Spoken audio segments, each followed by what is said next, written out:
pemusnahan amunisi tak layak pakai milik TNI AD di Desa Sagara, Kecamatan Cibalong, Garut, pada Senin 12 Mei 2025 pagi berubah menjadi tragedi. 13 orang tewas, 4 anggota TNI sisanya warga sipil. Korban diduga terkena ledakan saat proses pemusnahan berlangsung.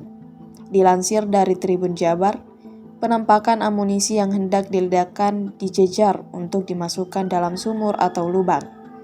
Ada 3 lubang disiapkan, 2 untuk meledakkan amunisi menggunakan detonator, sedangkan lubang ketiga untuk memusnahkan detonator.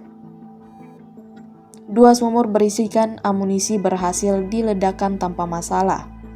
Ketika tim hendak memasukkan pada lubang ketiga, tiba-tiba terjadi ledakan hingga mengakibatkan 13 orang meninggal dunia.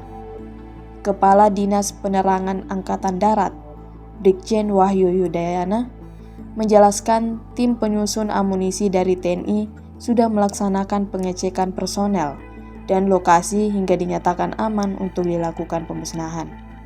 Diduga, sejumlah warga yang ada di lokasi langsung mendekat untuk mengumpulkan selongsong bom bekas yang telah meledak. Selongsong bahan peledak itu memang bernilai jual tinggi karena terbuat dari besi dan kuningan.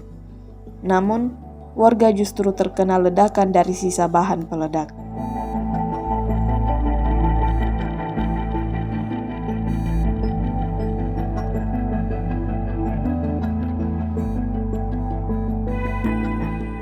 Download Tribun X sekarang, menghadirkan lokal menjadi Indonesia.